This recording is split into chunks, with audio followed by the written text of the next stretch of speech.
नमस्कार। अमरउजाला.com के कार्यक्रम कुरुक्षेत्र में आपका स्वागत है। मैं विनोद अग्निहोत्री आपके लिए लाया हूं कुछ ऐसे मुद्दे, ऐसी खबरें जो इस समय देश और हमारे सबके मानस को मथ रहे हैं। दरअसल बीता सप्ताह जो है वो बेहद खबरों से परिपूर्ण रहा। काफ़ी खबरें हमारे बीच में हुई, कई घटनाएं हुई जिनको लेकर के विचार मंथन भी हुआ, राजनीतिक सरगर्मियां भी बढ़ी।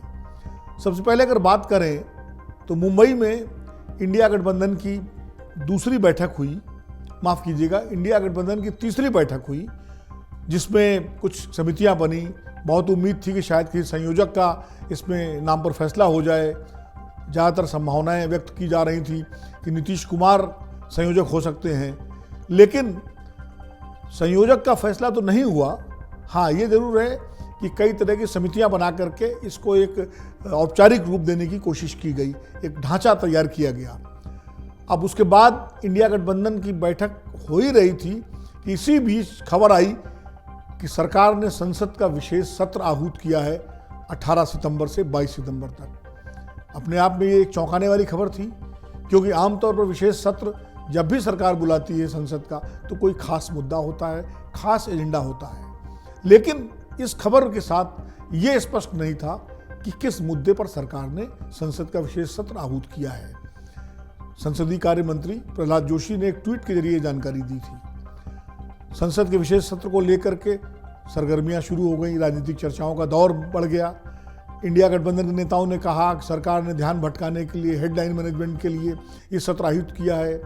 मीडिया में अचानक खबर आई कि ये सत्र जो है एक देश और एक चुनाव के एजेंडे पर है, क्योंकि इसी बीच सरकार ने एक दूसरी घोषणा भी की कि एक देश और एक चुनाव के मुद्दे पर एक समिति गठित की गई, जिसका अध्यक्ष पूर्व राष्ट्रपति श्री रामनाथ कोविंद जी को बनाया गया। पहली बार किसी पूर्व राष्ट्रपति को किसी समिति का अध्यक्ष बनाया गया, जिससे एक संकेत गया कि सरकार इस मसले पर काफ़ी गंभीर है। इसलिए ये चर्चा का विषय बना। पूरे देश में इस पर चर्चा हुई, राजनीतिक दलों की प्रतिक्रियाएं और आई। कांग्रेस ने इसको अव्यवहारिक बताया, इसकी आलोचना की। इंडिया गठबंधन के दूसरे नेताओं ने भी इसकी आलोचना की और कहा कि ये जो है हमारे इंडिया गठबंधन से घबरा करके सरकार इस तरह का फैसला ले रही है।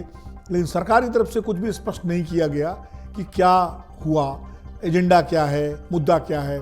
उससे कुछ दिनों बाद फिर कुछ खबरें चली कि शायद सरकार महिला आरक्षण विधेयक जो राज्यसभा में अब पहले से ही पारित हो चुका है, कुछ संशोधनों के साथ उसको लेकर के आए विशेष सत्र में। वो भी बात धीरे धीरे चली और ठंडी पड़ी, और अचानक बहुत आश्चर्यजनक तरीके से ये खबर आई कि सरकार अब इंडिया की जगह भारत नाम जो है उसका प्रचलन बढ़ाने जा रही है।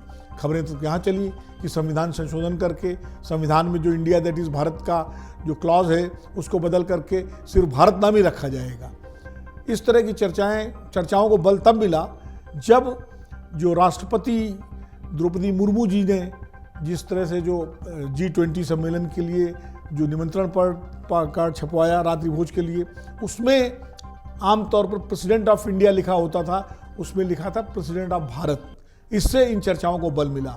दूसरा बल तब मिला जब प्रधानमंत्री नरेंद्र मोदी इंडिया आसियान बैठक में भाग लेने के लिए इंडोनेशिया गए, तो उनकी जो छपा था उनकी यात्रा का विवरण, उसमें भी Shri Narendra Modi prime minister of Bharat लिखा था। तो इससे बल मिला कि कहीं ना कहीं जो है भारत नाम को आगे बढ़ाने की कोशिश हो रही है, तैयारी हो रही है। और जब G20 समिट में के सभागार में जो प्रधानमंत्री नरेंद्र मोदी के सामने जो पट्टी थी, वहाँ भी इंडिया की जगह भारत लिखा, और इसको लेकर के देश में एक बहस शुरू हो गई कि क्या देश का नाम बदलने वाला है, क्या देश का नाम इंडिया की जगह भारत होने वाला है। हालांकि बदलाव की बात अपने आप में निरर्थक है। इसलिए निरर्थक है क्योंकि संविधान में दोनों ही नाम, देश के दोनों ही नाम दिए गए हैं, और उसमें लिखा है इंडिया दैट इज़ भारत। यानी इंडिया अंग्रेजी में जब हम लिखते हैं तो इंडिया लिखते हैं, हिंदी में जब प्रयोग करते हैं तो भारत करते हैं। इसीलिए हमारे सरकारी कामकाज में भी जगह जगह आपको हिंदी में भारत सरकार लिखा मिलेगा, अंग्रेजी में गवर्नमेंट ऑफ इंडिया लिखा मिलेगा। और इसीलिए हमारी संस्थाएं, चाहे वो रिजर्व बैंक ऑफ इंडिया हो, चाहे LIC ऑफ इंडिया हो, स्पोर्ट्स अथॉरिटी ऑफ इंडिया हो, हर जगह अंग्रेजी में इंडिया और हिंदी में भारतीय रिजर्व बैंक, भारतीय जीवन बीमा निगम, भारतीय खेल प्राधिकरण, इस तरह एक तरह से विभाजन है भाषा के आधार पर। लेकिन पहली बार अंग्रेजी में भारत शब्द का प्रयोग हुआ, इससे लगा कि कहीं न कहीं सरकार जो है इस तरह का कोई फैसला ले सकती है। फिर सरकार की तरफ से भी एक स्पष्टीकरण आया कि नहीं, देश के नाम बदलने का कोई इरादा नहीं है और नाम बदलने का प्रश्न ही नहीं है। ये बात संविधान विशेषज्ञों ने भी कही। लेकिन जिस तरह भारत शब्द का प्रचलन खासकर G20 के कार्यक्रम में बढ़ा देखा गया, वो अपने आप में निश्चित रूप से इस बात की ओर इशारा करता है कि प्रधानमंत्री श्री नरेंद्र मोदी शायद सरकारी कामकाज में इंडिया के साथ साथ भारत के प्रयोग को भी बढ़ावा देने की इच्छा रखते हैं और इसीलिए भारत शब्द को जगह जगह ज़्यादा प्रयोग में लाया गया। हालांकि G20 के जितने भी प्रस्ताव पारित हुए और अंग्रेजी में प्रस्ताव पारित हुए और उसके बाद संवाददाता सम्मेलन में उनको पढ़ा गया, उसमें सब जगह इंडिया शब्द का उल्लेख हुआ, इंडिया लिखा गया। तो कुल मिला के से ध्वनि ये निकलती है कि भारत और इंडिया ये दोनों शब्द मुझे लगता है प्रचलन में हैं और रहेंगे। लेकिन इससे एक राजनीतिक सवाल भी खड़ा हो गया, राजनीतिक विवाद ये खड़ा हो गया कि इंडिया गठबंधन INDIA जो गठबंधन विपक्षी दलों का है NDA के मुकाबले में, उनके नेताओं ने ये कहना शुरू किया कि भारतीय जनता पार्टी, प्रधानमंत्री नरेंद्र मोदी जी इंडिया गठबंधन के नाम से घबरा गए हैं, डर गए हैं और उनको लगता है कि इंडिया चूंकि भारत का नाम है, इससे कहीं ना कहीं एक भावनात्मक लाभ मिल जाएगा विपक्षी गठबंधन को, इसलिए अब वो इंडिया की जगह भारत शब्द का प्रयोग ज़्यादा कर रहे हैं। हालांकि जो विपक्षी गठबंधन है उसने अपना नाम इंडिया जरूर रखा है INDIA, लेकिन उसने जो नारा दिया है वो नारा है जुड़ेगा भारत जीतेगा इंडिया, यानी भारत और इंडिया दोनों उन्होंने अपने नारे में शामिल किया है। इसको लेकर काफ़ी वाद विवाद हुआ दोनों पक्षों के बीच में। भारतीय जनता पार्टी ने चुनौती दी कांग्रेस को कि उसको भारत नाम से परहेज है, प्रधानमंत्री जी ने भी कहा कि भारत नाम से इनको आपत्ति है।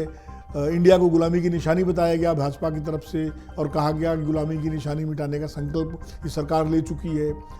तो कुल मिलाकर के ये एक अच्छी बहस चली। हालांकि ये भी सही है कि इंडिया नाम भारत को अंग्रेजों ने नहीं दिया।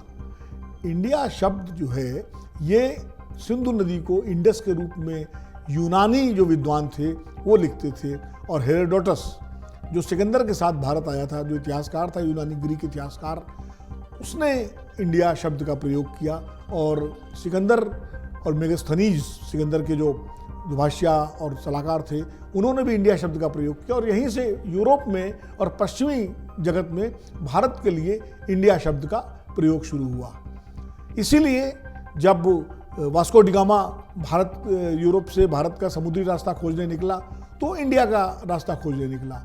कोलंबस भी इंडिया का रास्ता खोजते खोजते अमेरिका पहुंच गया और इसीलिए वहाँ के निवासियों को रेड इंडियंस कहा गया, क्योंकि कोलंबस को आखिर तक ये भ्रम रहा कि उसने इंडिया का ही रास्ता खोजा है। इसीलिए अंग्रेज जब भारत आ रहे थे व्यापार के लिए तो उन्होंने अपनी कंपनी का नाम रखा ईस्ट इंडिया कंपनी। यानी यूरोप में लोग भारत को इंडिया के रूप में ही जानते थे, जबकि हमारे देश में ऐतिहासिक रूप से प्राचीन समय में भारत तो इस पूरे भूभाग को भारत के रूप में माना गया, भारत के रूप में रखा गया।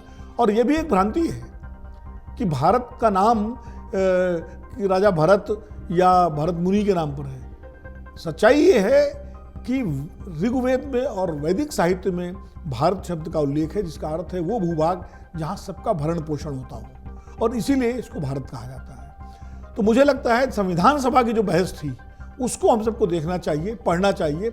उसमें इस मुद्दे पर बहुत खासी बहस हुई, बहुत ज़बरदस्त बहस हुई।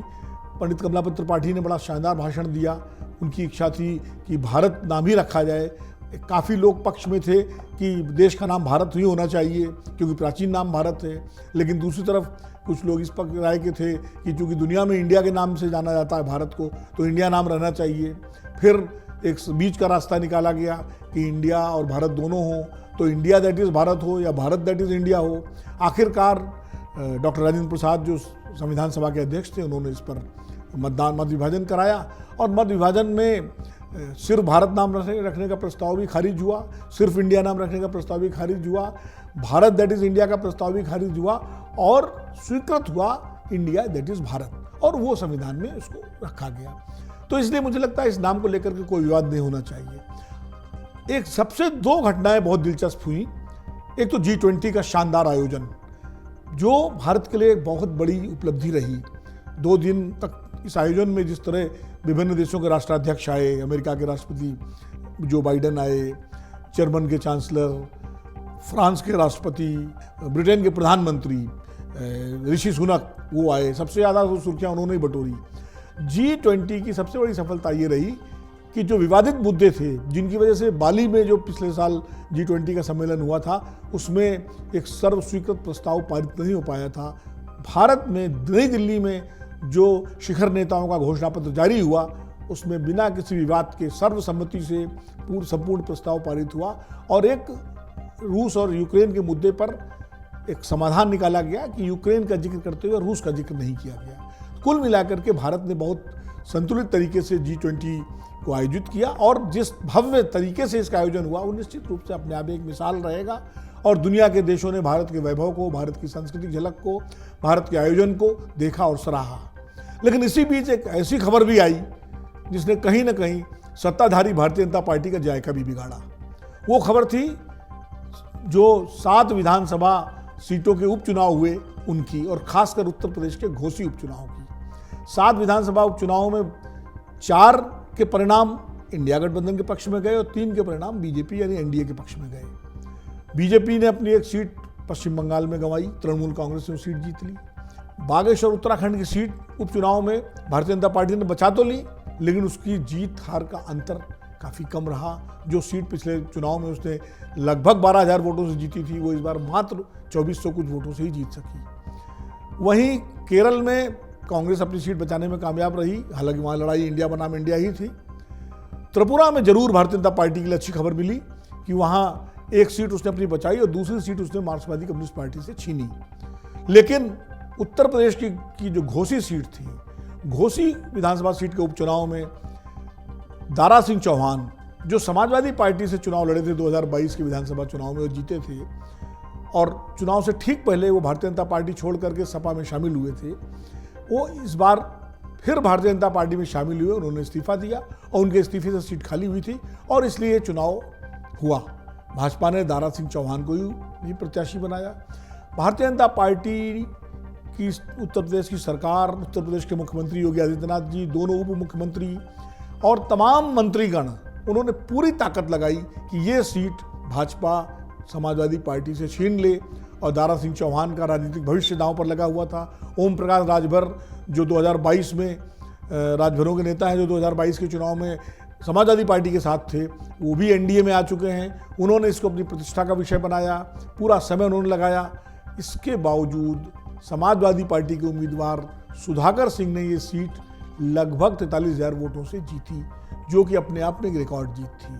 और इस जीत ने निश्चित रूप से भाजपा का जायका खराब किया। इसलिए खराब किया कि एक तो इससे संकेत ये मिला कि कहीं ना कहीं उत्तर प्रदेश के सामाजिक समीकरण जो है वो बदल सकते हैं अगर भाजपा ने अपने घर को, अपने कुनबे को ठीक नहीं किया। और समाजवादी पार्टी के लिए ये अपने आप में, इंडिया गठबंधन के लिए अपने आप में ये एक अच्छी खबर रही कि जिस उत्तर प्रदेश में एक तरह से सब पिछले लोकसभा चुनाव में और उसका सफाया हुआ, और 2022 के चुनाव में भी भारतीय जनता पार्टी को ज़बरदस्त सफलता मिली, वहाँ उसको एक उम्मीद जगी कि पिछड़ों का, दलितों का, अल्पसंख्यकों का एक गठबंधन उसके पक्ष में बन सकता है।